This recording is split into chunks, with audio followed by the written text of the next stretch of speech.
The Transitional Book of Doctrines and Discipline is the primary covenant document that binds us all together in the Global Methodist Church. It directly points to a number of doctrinal foundational documents that are determining what we believe in our culture. So if you haven't gone back, we've covered the whole Book of Doctrines and Discipline from the beginning to where we're at today.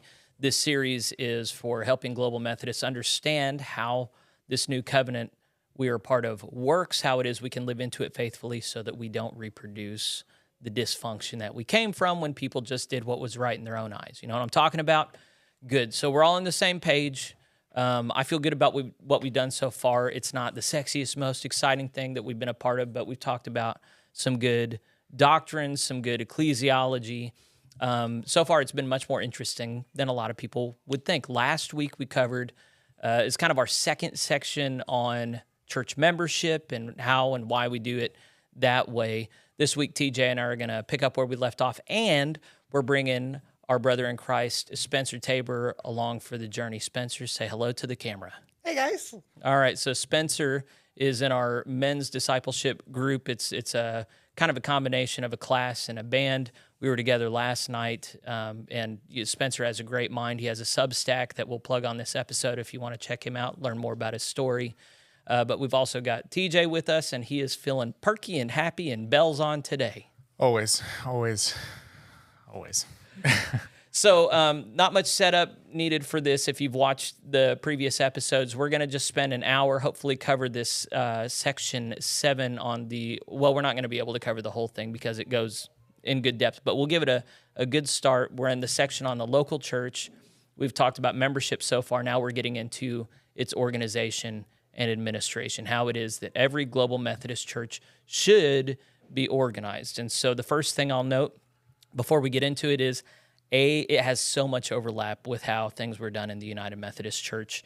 I'm just blown away by how much they were able to take. And so very familiar language for those of you who are in the United Methodist Church and already studied this. Some of you will see some differences that I don't note. But for those of you who never took the time to learn what was in the United Methodist Book of Discipline, now the expectation is that you take the time to learn what's in the GMC's covenant document because it matters. So let's get right into it. I'm already tired of my own voice, so let's start off with TJ reading the beginning of section 7. We are on page 33, paragraph 336, and perhaps you could read the whole paragraph. Yeah. Okay. So, section 7, organization and administration. Paragraph 336, primary tasks.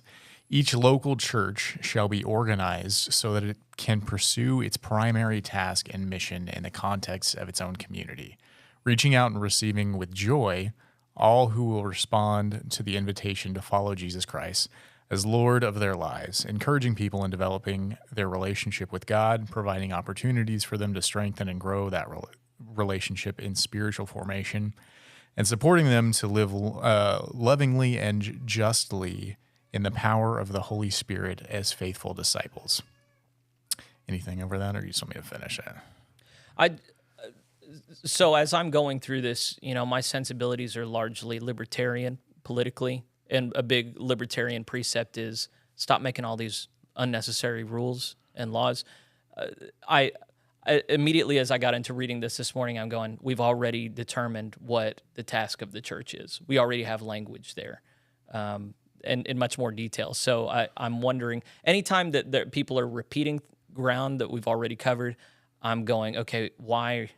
Yeah, it's kind of weird that you have to have a rule to line out that your job is to do your job. Like, that just sounds like what the first sentence is. Well, so my brain wants to just zone out because I'm going, well, we've already covered what the role of the church is. I already know this, so I don't have to pay attention here. But then the suspicious part of me goes, okay, maybe they sneak something new in so that I think I know all the things about, but then they've snuck something else in that is going to get quoted on me later. And no, we do it this way. So you'll see. I note something on the bottom of the next paragraph that they kind of sneak in, but at that top one, I kind of zone out. It responds to the invitation to follow Jesus as Lord of their lives, encourages people to develop a relationship with God, provide. Why are you saying that? Just say Each local church needs to be organized so it can pursue its primary task and mission in the context of its own community. Yeah. Next Making paragraph. disciples. Yeah. So yeah, all the words, in the general rules, one of the things John Wesley warns about is using too many words in the buying and selling of things. And so all these words gets me going, are they trying to sell me something? What's going on here? So anyway, I hate to be pessimistic like that. It's just, this is what happens when you come out of the United Methodist Church. So, all right, do paragraph 2, and we'll talk about these 6 particulars. All right. In carrying out its mission, adequate provision should be made to evangelize and spread spiritual holiness Scriptural. Scriptural, thank you. Scriptural holiness by 1, planning and implementing a program of nurture, outreach, and witness for persons and families with and without the congregation. 2, providing for effective pastoral and lay leadership. 3, providing for financial support, physical facilities, and the legal obligations of the church. 4, utilizing the appropriate relationship and resources of the district and annual conference. 5, providing for the proper creation, maintenance, and disposition of documentary record material of the local church. And 6, seeking inclusiveness in all aspects of its life. Is that what you highlighted? Yeah, I underlined seeking inclusiveness and wrote a question mark. The question mark means I thought we left this behind, but maybe we didn't. And so for those of you who don't know, inclusiveness, inclusivity, inclusion, this has become a modern code word for leftism. And that's not to say that Christians are, well, I would say Christians are by nature exclusive. There are those who are in Christ and those who aren't, and it matters that we make that distinction. But then when it's talking about inclusion in a worldly sense, it's, do you have enough of every minority and constituency group represented on every board?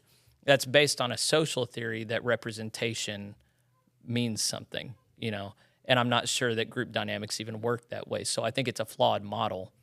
We have 20% Native Americans, so 20% of our board needs to be Native American. Yeah, the underlying assumption is just because you have a different skin color, you automatically think different, and that's just ridiculous. Or a different sex, or they're going to also talk about in a little bit, you need young people represented. Make sure you have a youth on the board. You're going to try and grab people from each constituency because supposedly their group identity gives them a different voice that needs to be heard. And that's the theory behind Which in some cases, yeah, sure, that could be the case. Fine. But like if that's the case all of the time, I just think that's a weird presupposition to start with. Yeah, it's a strange thing, honestly, especially when you think scripturally, like inclusivity is not really a biblical principle. Well, yeah, no, Christianity is you're exclusive. Meant to be kind and nurturing to everyone and love your enemies and your neighbors and all this stuff. But there's also a lot of stuff scripturally that's like, but if they're a believer and they believe all of this false doctrine, you're not supposed to have them there. Yeah, don't even have lunch with them. And then there are biblical requirements for each of the positions in the church. Like there are tons of scripture that tells you, oh, if you're a deacon, you need to be this way. If you're an overseer, you need to be this. So I read that the other night and I was just like, what are we including? And why is it in all of my life? Because I'm pretty sure the Bible tells me not to include everything. It's just really vague, and I just don't like the vaguity. Yeah. Vaguity's not a word. Vagary? Vagary, yeah, vagary. It sounds more like I don't think that's the right word either. It's just way the too vagueness. vague. The vagueness, sure. Yeah. It can be interpreted in a lot of ways. So, the only scriptural proof text I can think of for inclusion is in Acts of the Apostles. Some of the Greeks come forward with concerns that the Greek widows are not being taken care of as well as the Jewish widows. And so the answer of the apostles is to say, okay, now all you Greek guys who have a problem, you're the first deacons. Here you go. Your job is to serve now. And so in that sense, I think, yes, all people are made in God's image. We need to make sure all people are cared for equally. But the answer is not to necessarily elevate everybody to positions of authority, but rather to empower people within the church to serve one another, and then to correct people whenever they're showing preference, because God shows no partiality, neither should we. So it's a culture issue, and we want to imagine that we can. I mean, it's the same thing as government. We want to imagine we can legislate morality, right? In the church, we want to imagine we can legislate faithfulness, and that's just not how this works. Like, if you preach the Bible, if you practice the Bible, this stuff will be done right. But you can demographically track your whole congregation and put all the right proportions and all the right leadership and still have a crap ministry because you've missed the forest for the trees, Right, yeah. All right. The other stuff, the other five, are pretty common sense as to what a church needs to do. A lot don't do point 5 particularly well, doing the documentary and historical collection stuff. Right, yeah. But, man, a lot of people who have the Book of Discipline still don't do it well. So a lot of this stuff, it's like, okay, how many of these are actually just recommendations? And then how many of them really are have-tos? So that's a good question to ask as we continue to go down the line. Spencer, I think everybody's ready to hear your voice for a prolonged time. So how about you do paragraph 337 for us? Sure. So 337, organization. The basic organizational plan for the local church may be designed by each congregation in such a manner that it provides for a comprehensive program of nurture, outreach, and witness to all. In addition to a charge conference, a congregation must have a church council or similar governing board. The charge conference shall determine how to allocate the other responsibilities outlined in this transitional book of Doctrines and Discipline. Members of the church's governing board or council shall be persons of genuine Christian character who love the church, are morally disciplined, are committed to the mandate of inclusiveness in the life of the church, are loyal to the ethical standards of the GMC, and are competent to administer its affairs. It should include confirmed youth and young adult members chosen according to the same standards as adults. All persons with vote must be members of the local church. The pastor shall be the administrative officer of the church, and as such shall be an ex officio member of all conferences, boards, councils, commissions, committees, and task forces, unless otherwise restricted by the Transitional Book of Doctrines and Discipline. Spencer and his job, his job in the world, it deals with a lot of fine print, is very familiar with terms and conditions sheets. And he was saying before we turned on the camera that a lot of this puts you in that same frame of mind. It very much makes me feel like I'm reading, like, all right, remember that Article 7, you waive your right to arbitration as you join this group, and you will pay X amount of fees for being a member, and these are all your responsibilities. So it sounds more like I'm signing up for a business, especially when I see things like, oh, you have to make sure that they're all about being inclusive. Make sure to have young people on here. Young people. That one just jumped out at me like, that's just weird. Like, I mean, I understand it. The youth, here's one of the stereotypes old people have about youth. The youth have inner wisdom that they have. They haven't been messed up by the world like we have. They have a pure vision, and we're not wise if we don't listen to them. We need to put, you know what, we old people, we need to be quiet, and we need to lift the young people up. I mean, I'll listen to what they have to say. I'll listen to it. Like, I mean, I'm 31. I'm young, so. Yeah. But. Yeah, you just finished puberty, man. To just we can't be deferring to you. Like, you have to have me or somebody younger on a board. Like, it's outlined in here that you should have them. I'm like, I trust the older members of this church. They've been around. They have wisdom. Like, you don't have to have a younger person on the board. Like, if that younger person is like, you can tell that they're wise in some ways. They're mature emotionally and like fine, but that doesn't. Or if they're just really good with money, or I don't know. Like, well, that was a terrible example because so back when all this stuff got published and the United Methodist Church was trying to help people actually know how to do these different boards and committees, I read each pamphlet, and one of them was on the Council of Finance. The finance committee. And they said, when you're looking at people to be on the finance committee, don't pick the banker, don't pick the stockbroker, pick the people in your church that are most sold out for Jesus. They will do the best service there. bankers in churches notoriously do not tithe. Like they're not governed by Christian monetary principles. But that little old lady in the pews has been tithing all her life. Put her on the finance committee. She will be a blessing. And that's the principle that I would have prevail whenever it's saying, here's the people that you should put on this board. Yeah, your primary Members thing. of the church's governing board or council shall be persons of genuine Christian character who love the church. Done, right? Done. There. Yeah. Done. If the age is the primary issue, then you're lost. Like there, if your primary focus is okay, we got to get young people on here, young people, or just every or demographic. even old people. Yeah, pick what are you someone by doing? virtue, not of their Christian character, not of any of this other stuff. If you let something else enter into the fray with Christian character, you're going to screw it up. Yeah, that's just blatantly absurd. Yeah, it's just, again, it's just. I would just say it's confused. I wouldn't say it's. I see the good intentions, but we imagine we can do all the things at the same time, and really we need to focus on one thing. Holiness. I think if you can line them up with Scripture, sure. Yeah. Because again, the Scripture gives us all the requirements for any position in the church.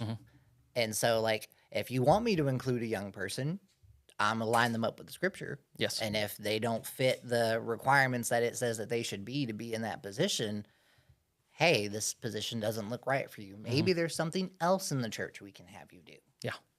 Yeah, we need that discernment, and then we'll continue to have this conversation because this undergirds this whole section. But the other thing at the bottom to note is just your pastor should be an ex officio member of every group in the church. There should be no group that meets in the church that does not report to the pastor. It's not because pastor's a control freak. It's because the pastor has to have the eagle eye vision of what's going on at the church in order to properly guide and direct it, and he or she cannot do that if they don't know what the different groups are that are meeting, what they're talking about, what business they're doing. Yeah, you're supposed to be the overseer. Can't oversee what you don't know. All right, I'll read paragraph 338, deals with the charge conference. So we've talked about the church conference and the charge conference. This confuses a lot of people, so we'll make sure everybody understands it. Point 1, within the pastoral charge. So the charge is any churches that are grouped together for one charge conference unit. So it can be just one church. It can be a group of, I've heard of up to 5 churches. The basic unit in the connectional system in the Global Methodist Church is the charge conference. The charge conference shall therefore be organized from the church or churches in every pastoral charge and shall meet at least annually. Point 2, the membership of the charge conference shall be all members of the church council or of other equivalent body, together with retired ordained ministers and retired diaconal ministers who elect to hold their membership in that charge conference and any others as may be designated in the Transitional Book of Doctrines and Discipline.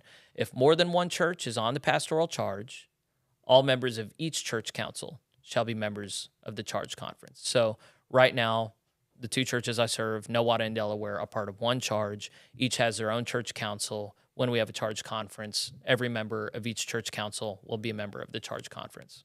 And if we had any retired elders or deacons, they would also be on the charge conference. Are we doing that because this is all in Nowata County, or is it? No, it's not. It's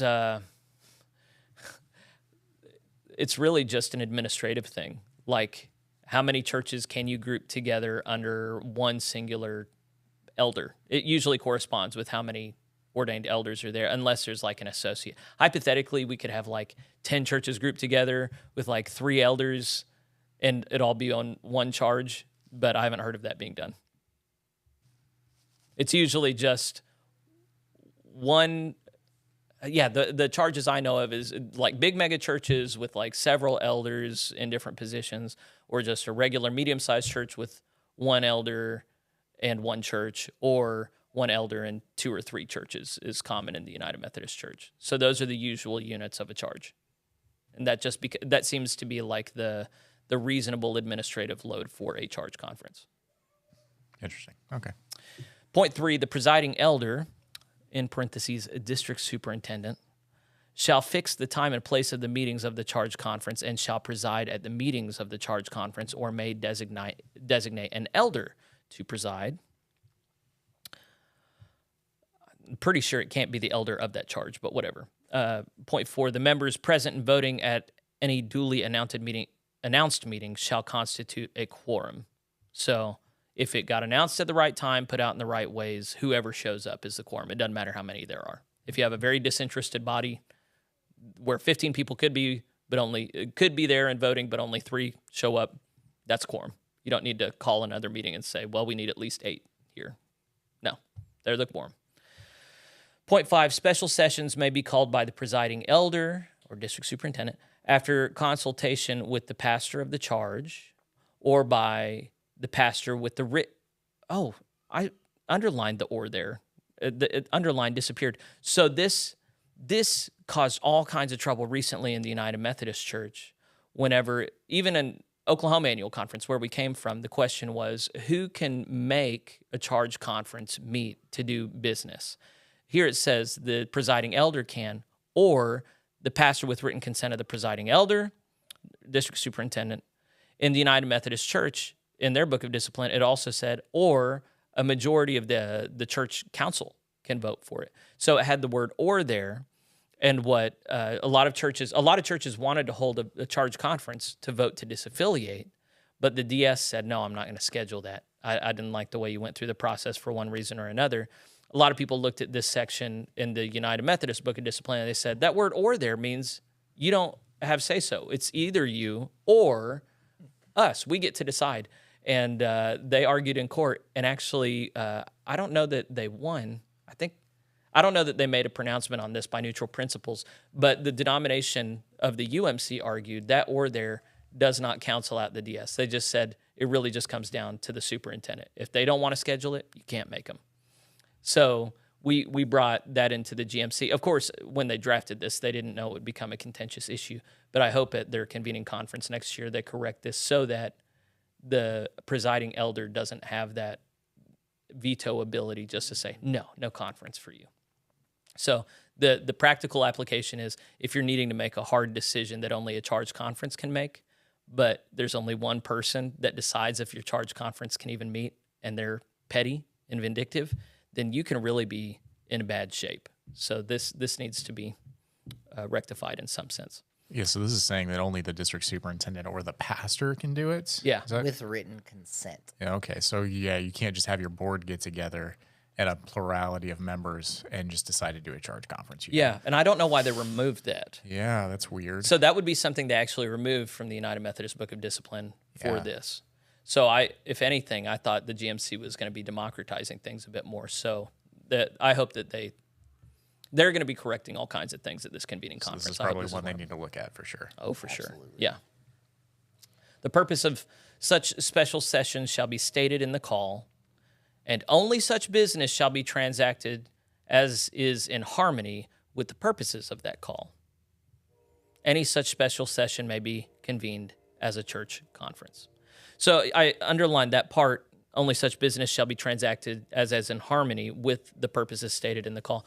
Seems like a problem to me. I mean, I guess the purpose there is so that, we're having this special called conference on like what to do with the curtains or whatever, and nobody cares about that. And actually, when everybody shows up, we have a super important thing that people would be interested in, but they didn't show up because they didn't know we were going to be talking about this. It could be kind of a sly way of getting things done in the local church. But to my mind, it's just, if you're in church leadership, you should show up no matter what's on the agenda. So show up, participate. Anyway, the reason I pushed back against that was we got a special called session of our annual conference together in the UMC in Oklahoma last November, where there were significant budgetary issues that needed to be addressed, but because it wasn't part of the stated call, we couldn't address it. It was just declared out of order. Didn't matter that we had all the people assembled that could make a decision. It wasn't in the stated call, so you're just going to have to wait 8 months until our properly, or 6 or 7, I don't remember how many. But that's no way to do business. If there's an immediate need and you have the body there that can get the business done, I don't think you should be able to limit it to the stated call. So it gets very, it sounds like a nerdy thing to take issue with, but it has huge implications, especially when you're talking about finances and stuff. So I think why push it off? Like, I get maybe make the focus whatever you called for, sure, because that was their reason you started the meeting. But if there are other issues that need to be addressed, why push them off? That's just asking for trouble. Like, let's nip this in the bud real Yeah. fast. Yeah. Yes. Point 6. Notice the time and place of a regular or special session of the charge conference shall be given at least 10 days in advance by 3 or more of the following, except as local laws may otherwise provide, of course. From the pulpit of the church, in its weekly bulletin, in a local church publication, by email, or by snail mail. That sounds unnecessarily controlling to a lot of people, but if a church is trying to do something surreptitious and dishonest, this is a good thing to have in place. So, point 7, a charge conference shall be conducted in the language of the majority with adequate provision being made for translation. Great. Point 8, a joint charge conference for 2 or more pastoral charges may be held at the same time and place as the presiding elder or district superintendent may determine. So this is something that grew common in the last 10, 15 years, was superintendents are responsible for every charge in their district, and rather than going to each one individually and getting into their business, it's easier just to get 7 to 10 charges together and then just put them through all that paperwork and reporting at the same time, which makes a lot of administrative sense, but the problem is that that personal touch that the DS needs on each church, you don't have anymore. It just becomes an administrative relationship rather than a pastoral relationship. So it's something done with good intentions. I'm not sure it has actually been good for the connection in the UMC. All right, finally, point 9, the church conference, not the charge conference, the church conference. To encourage broader participation by members of the church, the charge conference may be convened as a church conference, extending the vote to all professing members of the local church present at such meetings. So as it was only select few. It's saying you can open it up to the entire church membership if you want to. It shall be called at the discretion of the presiding elder, district superintendent, or, that's where I didn't even catch the or before, following a written request to the DS by one of the following: the pastor, the church council, or 10% of the professing members of the local church. Okay, I was mistaken. This is the part that they got from the United Methodist Church that was... Okay, yeah, and that's why it would count, because the vote to disaffiliate was the whole membership of the church, not just the charge conference leadership. So I was wrong before in saying that the GMC took out the language of the church council or 10% of the professing members of the local church. Oh, okay. That's here. So I was mistaken in where I remembered that they got it from the Book of Discipline of the United Methodist Church. So they kept it in there. So the church members can call a church conference if there's 10% of them. No? This is a charge conference that is also a church conference. Okay. So because the difference is the voting members. Okay, because in a charge conference, it's the board. It's just the board and retired clergy. Okay, and then the actual church conference, it's all of the everybody, membership. all the members. Okay. Yeah. Okay, gotcha. In any case, a copy of the request shall be given to the pastor.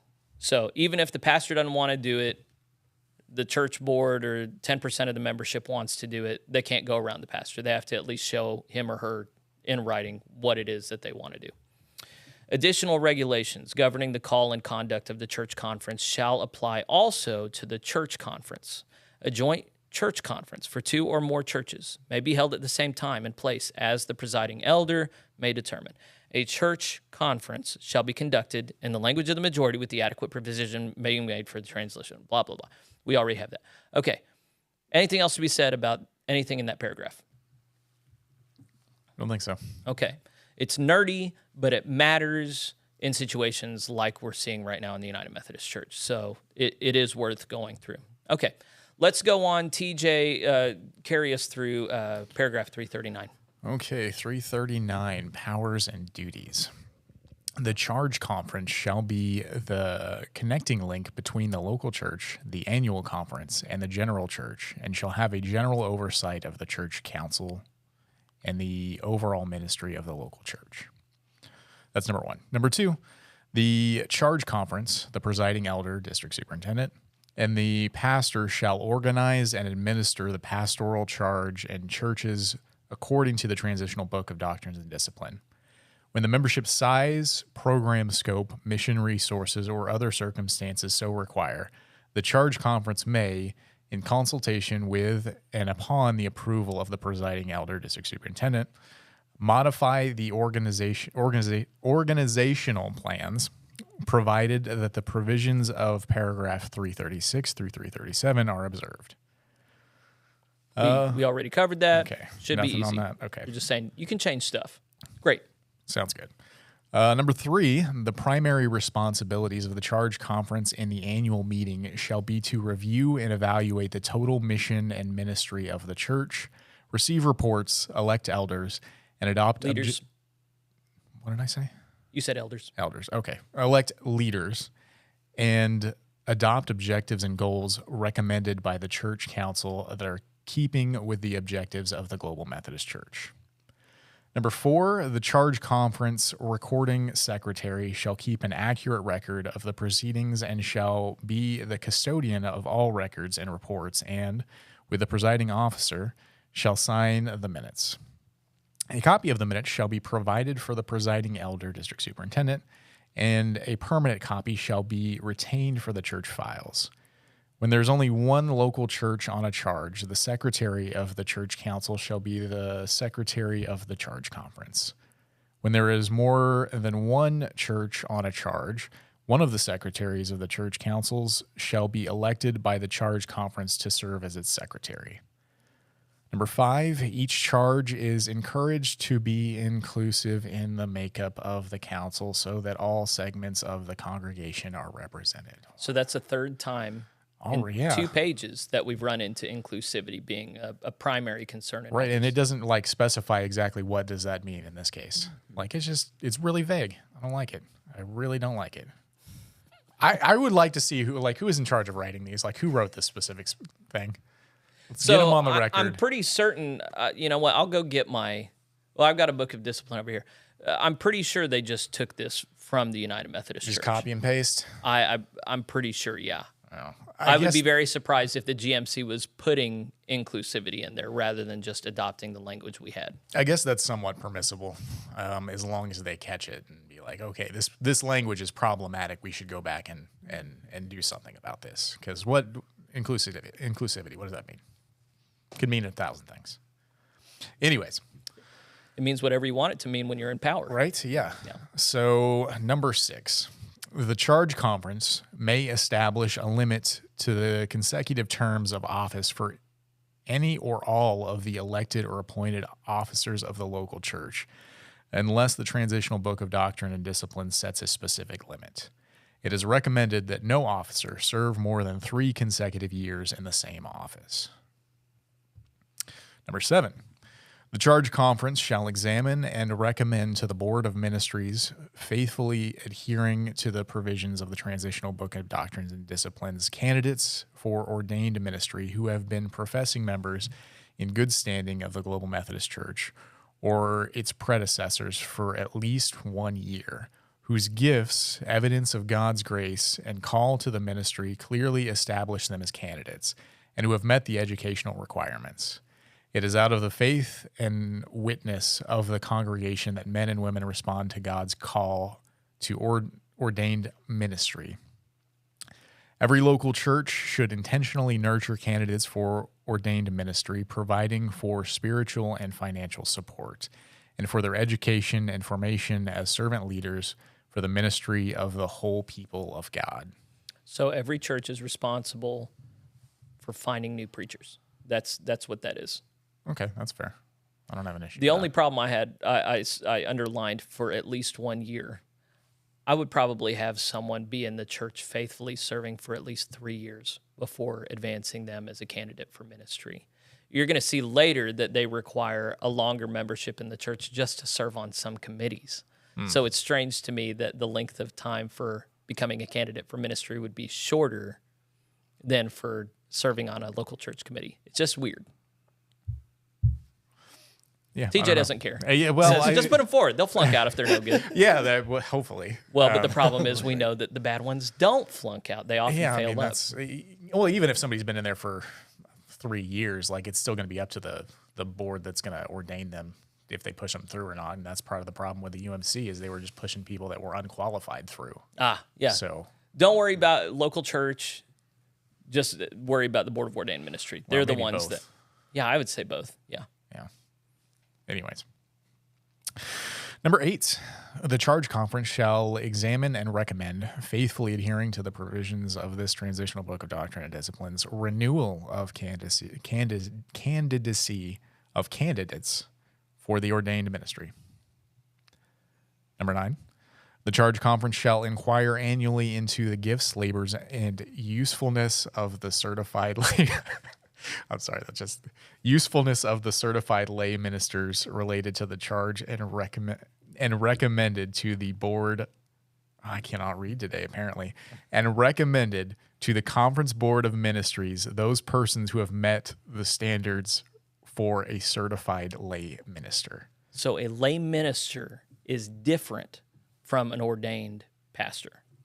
A lay minister is someone trained by the annual conference training staff, whoever they appoint for it, to serve in a leadership capacity in the local church, usually filling in as pulpit supply for pastor, but also being filling in a lot of ways. In the United Methodist Church, they started calling them lay servants rather than certified lay ministers. So this is the one we talked about a couple of episodes back, right? That they only let them do it for a year, and then they're like, I don't think so. put I up think this for- is a different thing.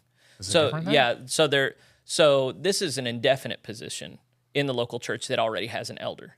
So you want an elder in place, but Oh, also the okay. elder can't do everything. So you need certified lay ministers that kind of fill in supply. And but the you're other one- right in remembering there is another provision for if there is no elder to fill in, Gotcha. but somebody is on that track, Right. then they can serve for up to a year, getting their credentials Yeah, in and we're order. going to push them into the ordination process. But I don't remember what that title was. I don't remember either. Shame. Yeah, there's just so much. Point 10. Keep reading. Just so much in here too. You can hand off, by the way. If you're, I might as well finish it. all right. The charge conference shall receive reports annually on all local church organized mission teams and shall forward the combined report through the regular annual local church statistical report. We haven't talked about the statistical report later, but we will. That's a thing coming up. Well, not today, but yeah, Okay. in the future. Number 11, the charge conference shall, in consultation with the presiding elder, set the compensation of the appointed clergy. You're going to decide how much clergy get paid. Yeah. Yep. Number 12, in preparation for and at the charge conference, it shall be the responsibility of the presiding elder, the pastor, the lay members of the local conference, and or the church lay leaders to interpret to each charge conference the importance of apportioned funds, explaining the causes supported by each of them and their place in the total program of the church. Payment in full of these apportionments by local churches is the first benevolent responsibility of the church. So this is directly, so in the GMC, we don't call it apportionments. We call it connectional giving.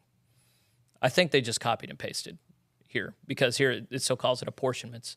But the notion is that every local church is a member of the annual conference, and every church, according to a formula that is adopted, will be asked a certain percentage of their income to send for the larger conference ministries. And that is their first benevolent responsibility to the church. That's saying that comes before any other missional spending that you do. Okay. My eyes are glazing over in this whole paragraph, so. In the United Methodist Church, their askings were, I think if you averaged it all out, between 12 and 13% of a church's income. In the Global Methodist Church, I think so far the average is 3.4 or 4%. So it's significantly lower. And they've got a cap on that, They too, do, don't they? yeah. It's either 6 or 7%. Okay. So it's never going to be as high as the UMC. Let's see. 13. All right. The charge conference shall receive and act on the annual report from the pastor concerning the church's membership. Okay.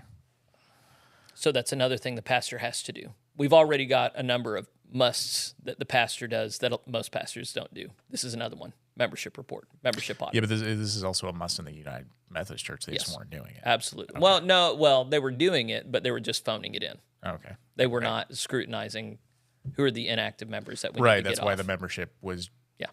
way jacked up, and then the people that just showed up on a given Sunday was way below. Yes. Okay. 14. In those instances where there are 2 or more churches on a pastoral charge, the charge conference may provide for a charge or parish council, a church-wide or parish treasurer, and such other officers, commissions, committees, and task groups as necessary to carry on the work of the charge. All churches of the charge shall be represented on such church-wide or parish committees or boards. Charge-wide or parish organization shall be consistent with disciplinary provisions for the local church. So these Anything are on that? unpaid positions, I'm pretty sure.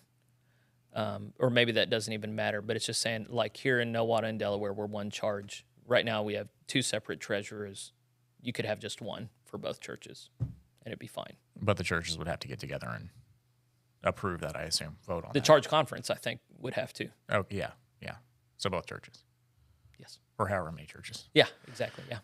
Okay, so we are on 15. In instances of multiple church charges, the charge conference shall provide for a equitable distribution of parsonage maintenance and upkeep expense or adequate housing allowance among the several churches. So I live in a parsonage owned by the Nowata Church. So the Delaware Church is obligated, according to this, to kick in some money for the continued maintenance and care of that, so that they're both sharing the load. Yeah, because you're the pastor for both. Exactly. Makes sense. All right, 16. The charge conference shall promote awareness of and concurrence with the doctrinal standards and general rules of the Global Methodist Church, paragraphs 101 through 109, and with policies relative to the social witness of the church, paragraphs 201 to 202. Nothing on that? I mean, it's just another, like, does it have to be in there? But Right, yeah. That's I mean, yeah, that'd be great. A lot of this. Just do it. Yeah, Yeah. it needs to be done. I hope you would do it even if it wasn't in writing. 17, when authorized by the presiding elder and other relevant annual conference agency, the charge conference may provide for the sponsoring of satellite congregations and the planting of new faith communities. So they're pushing the satellite campus kind of stuff. You can do it, but you need their sign off. Yeah. Okay. 18.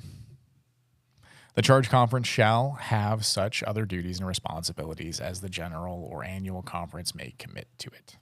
So There can be other stuff. yeah, and if we give it to you, here you go, it's yours. Yeah. Yeah. These Okay. are all the stuff. There can be more stuff. Yeah. We reserve the right to make you do stuff. Or you can sign up to do stuff that's not already enumerated here. It doesn't have to be a power thing. It can be, hey, this is just a structure, but you're not limited to it. We can organically adapt to the situation at hand. That would be the tone in which they want that to be read. All right, Spencer, you get a very short paragraph. I think I'll give you the next 2. So 340, here we go. Sounds good to me.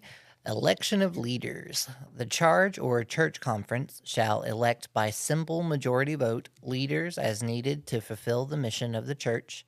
In filling the offices of the church, special attention should be given to the inclusion of women, men, youth, young adults, persons over 65 years of age, persons with disabilities, and persons of various racial, ethnic, or tribal identities. Local church offices may be shared between 2 persons. We've already talked about the inclusion thing. This is the most gratuitous in the lists of all the constituencies that should be considered. Just drop this entire paragraph. Well, except Excellent. I did the last sentence, local church offices may be shared between 2 persons. I underlined that because I didn't remember that from the UMC, and that seems like immediately problematic. If you have like 2 treasurers, that can get hairy if one doesn't communicate well with the other. Right. Yeah, I can see how that would be a problem because especially in most churches, you're not really outside of the bigger ones. Why would you need 2 people for that position? One person should be able to handle that just fine. Yeah. Like I can get it for like the bigger churches and well, if all that and, stuff and there. that's but the case, just give them an assistant Right. or a team. Yeah. Like that's what makes sense to me. Yeah. Like, I have no idea what that is. yeah. But my mind answering goes to two the different- Office reference where there was a time where both Jim and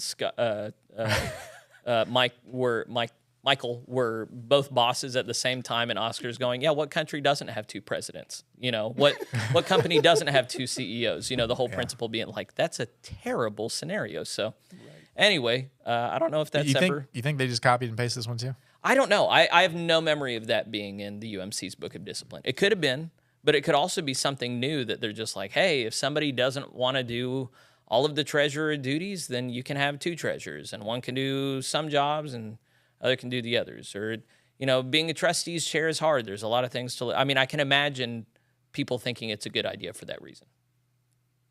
But in that case, TJ says, just get an assistant. Yeah, or just don't put it in there. Like, Right. if you've got too many responsibilities, give them to somebody else. Why do you have to put that in there? It's unnecessary. I don't know, man. Somebody smarter than me has a good reason for it, though. We didn't even talk about the inclusion thing. I guess we're just. Well, we've already beaten. I mean, it's just we've everywhere. beaten We've that with already a talked. It's just. I just want to just push it more. Like, get it out of there. Stop it. What are you doing? Yeah, Anyways. because for me, again, it's just I'm going by scripture. So when it comes to leadership positions, I am looking at the scripture, and if that person, whether they are a woman, a man, black, white, whatever, if they do not fit that scriptural standard, not going to touch that with a 10-foot pole. We got to make sure there's a Cherokee and a Delaware on the because tribal identities. I understand what you're saying. Yeah, I just wanted to get nerdy and say, actually, the Delaware are part of the Cherokees. Well, let's see. And let me tell you the story about when one side killed the other's chief. Yeah, so we can't get my into whole class. I took a class for that in college. Okay. It's been too long. So yeah, it's just so the way it mirrors the political thing is, you know, the libertarians are just like merit alone, merit, and then the people on the left are.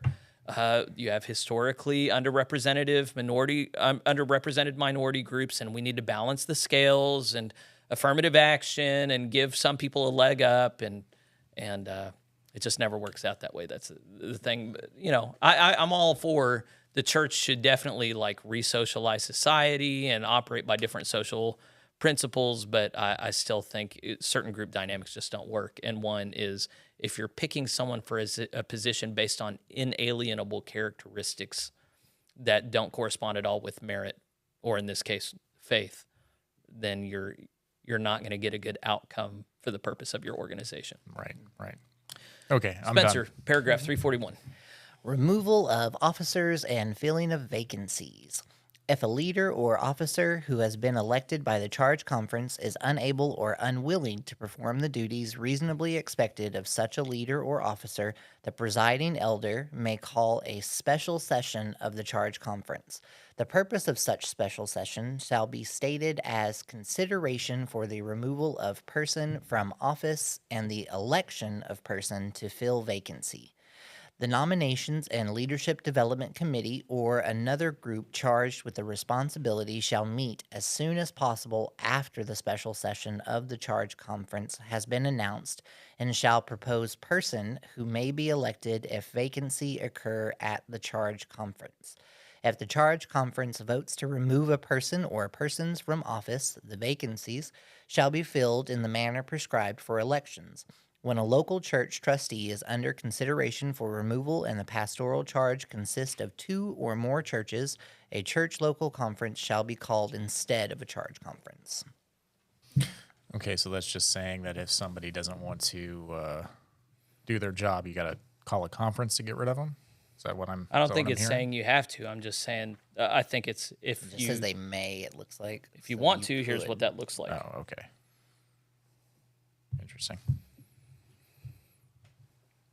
Yeah, because I can imagine just reading this section, I'm just kind of like, if I've got a person who is unable or unwilling to do their duties that are reasonably expected of them, why am I just going to call a special meeting to get rid of them? I'm just going to be like, well, hey, since it seems like you don't want to be a part of this, or maybe there's something else you can do, let's see where we can move you to. Right. And yeah. then I'm going to just start being like, would anybody be interested in this position?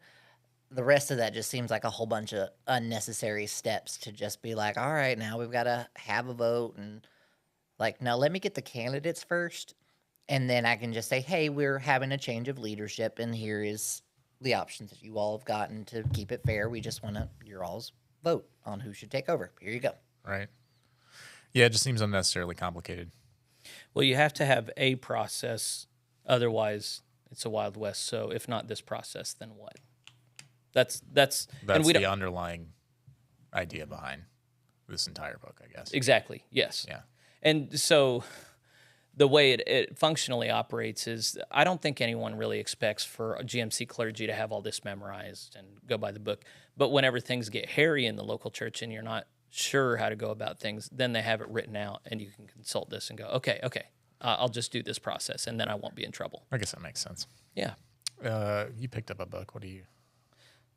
I picked up a book. Yeah. Well, the UMC? 2016 Book of Discipline. Oh, okay. But I was trying to find the areas that it corresponds to, and paragraph doesn't correspond with Not even paragraph. close, They have it yeah. organized different. So I might. I need to take the time. I've got a digital version of the Book of Discipline. I think it lets me search for words and phrases. So I might try and do that next time you guys are talking. Okay. Let's go on to paragraph 342. Duties of leaders.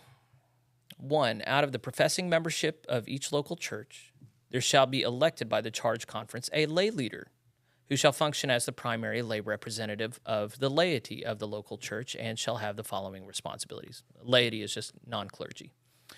So here are their responsibilities. Point A, fostering awareness of the role of laity, both within the congregation and through their ministries in the home, workplace, community, and world, and finding ways within the community of faith to recognize all these ministries.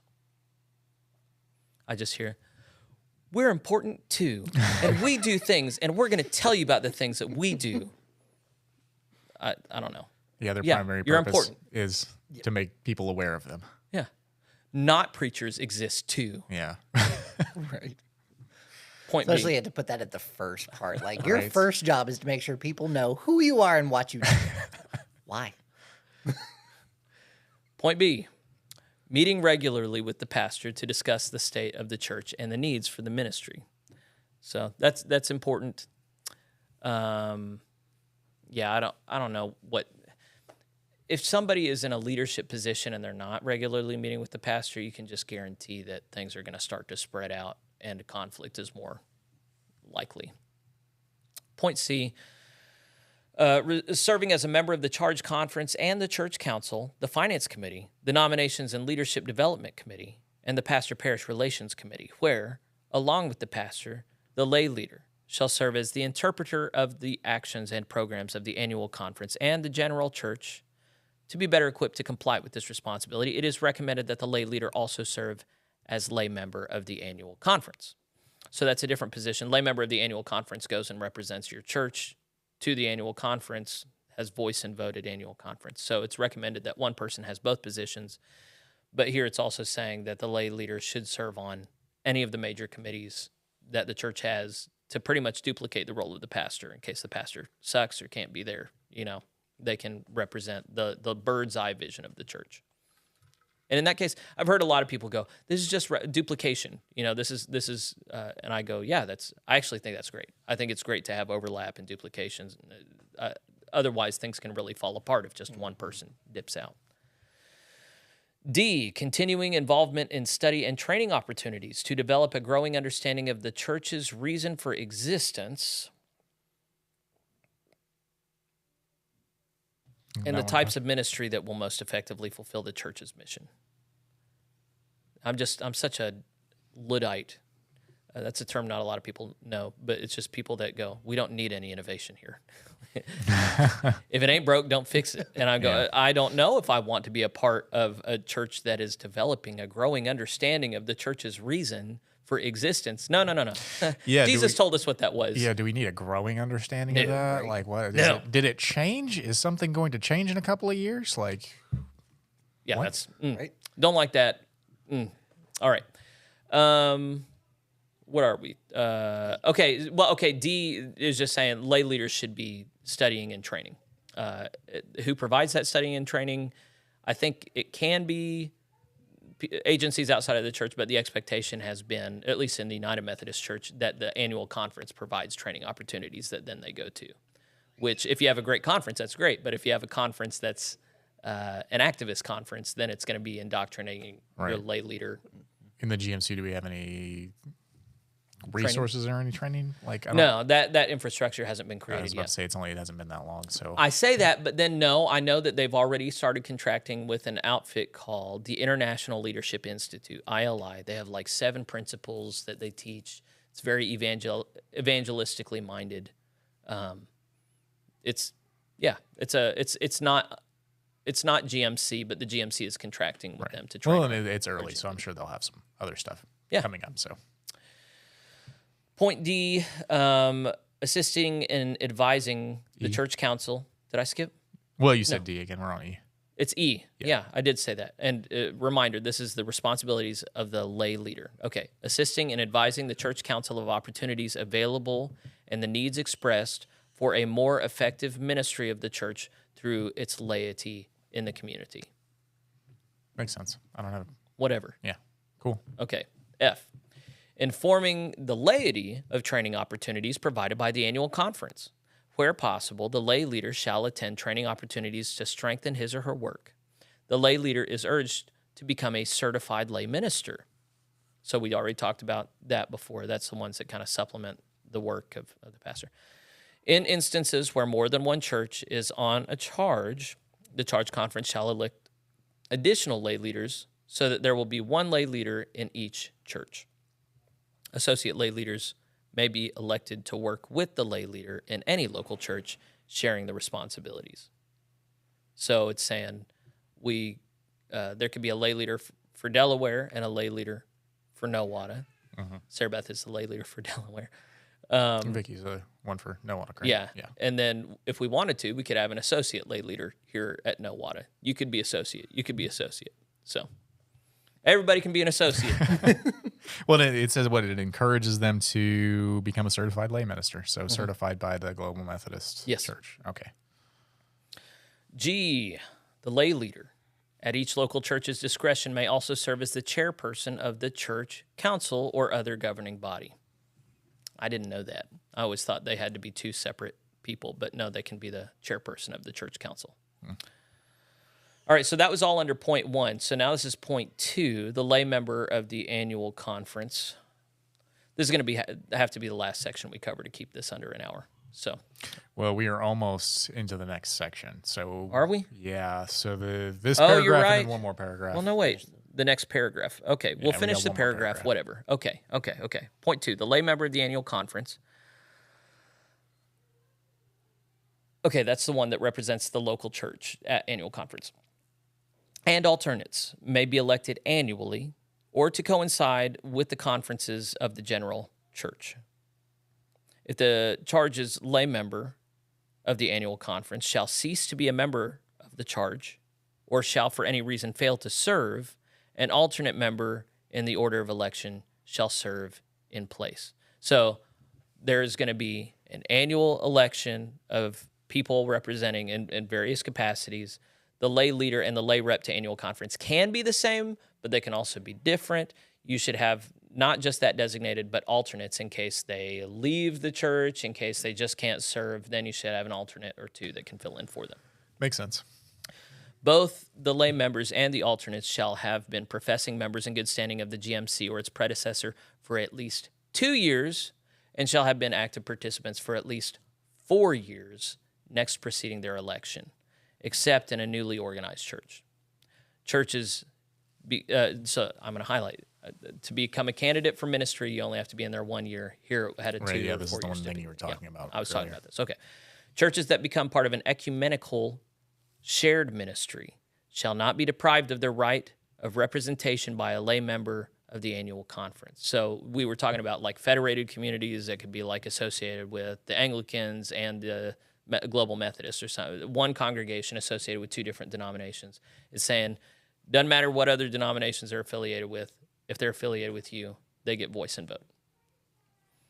The lay member of the annual conference, along with the pastor, shall serve as an interpreter of the actions of the annual conference session. So once session meets, they've gone, they're going to come back. They have to interpret what business was covered at the annual conference session to the body of the church. And the pastor does it too. These persons shall report to the church council on actions of the annual conference as soon as possible. I don't know why that's there, but I like that it's there. I like timely reporting. Point 3, the church council or governing board chairperson shall be elected by the charge conference annually and shall have the following responsibilities. So there's a church council, but you can also call it a governing board or something. But the chairperson, the one who runs the meetings, the one who sets the agendas, I think they set the agenda. That might be the secretary, but whatever. The one in charge is responsible for these. They have these responsibilities. A, leading the council and fulfilling its responsibilities. Great. B, preparing and communicating. It's like I didn't read this morning. They prepare and communicate the agenda of the council meetings in consultation with the pastor, lay leader, and other appropriate persons. C, reviewing and assigning responsibility for the implementation of actions taken by the council. That's important. D, communicating with members for the council and others as appropriate to permit informed action at council meetings. So the notion here being they don't just run the meeting. There's a lot of stuff in between meetings that they're responsible for as well. So this is technically Carl's job description, but I never sat down and showed him this. All right. E, coordinating the various activities of the council. Okay. F, providing initiative and leadership for the council as it engages in planning, establishing of objectives and goals, and evaluating ministry. G, participating in leadership training programs as offered by the annual conference and or district. I think the constant focusing on leadership training is you'll find people that take up a certain position for a while, and they're like, don't tell me how to do my job. I know what I'm doing, but they've always been doing the same thing, and they're actually not very good at it. And so it's just saying, okay, you have to push them to be in these environments where they have to identify as learners, not as experts. And I think that's a good thing. H, the council chairperson shall be entitled to attend meetings of all the boards and committees of the church unless specifically limited by the Book of Discipline. The chairperson is encouraged to attend annual conference. So he's not given an ex officio position as the pastor is. He's not given voice and vote as the lay leader is, but he or she should be in attendance at all of them just to know what's going on. So you actually have 3 people that are entitled to go to every meeting in the church, which I, again, think is good. Yeah, it's a good thing. All right, final point for this paragraph. This is point 4. In congregations with an alternate system of governance, individuals shall be named to represent the functions filled by a pastor-parish relation and finance committee and a board of trustees. So what that's saying here is that churches can have a governance model like we do, where we actually don't have a bunch of committees. We have one committee. We have a church board, but each member of that church board is associated with one of these 3 committees on there. Pastor-parish relations, we'll get into this next week. It's responsible for conflict resolution in the church, especially around the pastor. Finance committee is self-explanatory. Board of trustees is responsible for the physical assets of the church. So everybody on the church board should be associated with one of these to kind of divvy out responsibilities. I like our system of governance. I have served in settings where you have 4, 5, 6, 7 committees. And man, when church work becomes about committee work, does not sound fun. No. If even the best, I love our committee meetings here. They're like half prayer, half encouragement, half business. But even so, the life of faith is not committee work. Mm-hmm. All right, we've closed out. We covered a few pages, a few paragraphs. Next week, we're going to pick up with the church council. We're going to learn more about the NOW, N-O-W, Nurture Outreach Witness program that the United Methodists adopted and that that they created and we're adopting. I think there's some more inclusion stuff next week. Any corrective we should offer for the criticisms that we offered of the concern around inclusivity this week? I stand by my comments. So yeah, I do too. Like, I am all for wanting to make sure that everybody is heard and understood, because you are trying to explain the love of Jesus to people, and we have to be understanding and caring to really reach them. But I think there's a difference between having that understanding and that compassion to be able to have a dialogue between people and push those moments and help maybe understand what's keeping them from Christ or what will help them grow further. But in terms of like including them in everything, that's just not possible. Yeah, there's the practicality of it, but also the theology around it. And so, in the end, Christians have to say, forget what's possible. There's just what Jesus told us, and we're going to figure out how to do that. But when Jesus, the liberals say he draws a circle wide. And in some senses, that's true. There are a lot of people that one would think could not repent and be accepted. And he does allow repentance and acceptance of a lot of people that society scorns, that people of other religious traditions scorn. And it's scandalous that God receives any of us, much less heathens and harlots and publicans and thieves. So that's the way in which God is radically inclusive. But the worldly way in which it's often meant is not something that really corresponds with biblical or church values. And the lack of discernment around that is really concerning. Even so, what I would say to try and spin this, and I'm allowed to spin, Spin away. is just that, I already did some of that, that Christ includes a lot who don't. And there is a way to read it through that lens. It does not necessarily open the door to rampant leftism if we guard well. And I do think that I keep talking to people in leadership in the GMC, pretty much everybody's on board with guarding against far leftism. So I think it is possible, just as liberals only read half of the Bible and they read the other half in the way that they want to. I think conservatives can do that with the Transitional Book of Doctrines and Discipline, and just say, well, we're going to decide inclusion means this in this biblical way, even though some of the explicit language is kind of grating. But, if you run a biblical church, then anyone you put on that board is going to be biblically oriented and faithful, so it just won't be a threat. Even so, I think we all hope they kind of augment the language next year. So. For sure. All right, well, this was Spencer's first time with us. We'll see if he wants to sign on with us nuts next week or some other time. But thanks to you, Spencer, for being with us, and thanks to TJ for always putting this together. As a general reminder, we know that this is not like the most exciting series, but we think it is something that needs to happen if we're going to be good members of the Global Methodist Church. And so we're encouraged to see how many people are watching this and engaging this. And I went to annual conference this last week, and a lady came up to me and said, the most helpful thing you've done for me is that series. And I said, really? I like knowing that, and I like doing all the different series that I do here on PlainSpoken. If I didn't, I wouldn't do them. But just as a general reminder, this thing, it took money to build all this stuff. It's going to take money to bring TJ on and other staff to create more content for the good of the church. So I don't pocket anything that you decide to donate. I never do. I got plenty of money. If you give to it, it goes directly into a church fund that builds this ministry up. So pray about it. I had a guy talk to me yesterday, and he said, I'm between jobs, but as soon as I figure out a new job, I'm going to consider you part of my tithe. I don't want to take any money from your local church, but I would love to welcome you to partner with me in this ministry if you think that it's of benefit to the world and to the church. God bless you for even praying about it. God bless you for spending time with us, and I hope you are empowered in your local church to glorify Christ more effectively. If not by the Transitional Book of Doctrines and Discipline, then at least by the time that you've spent with three men who love the Lord. So that's enough talking. God bless you. I'll see you next time.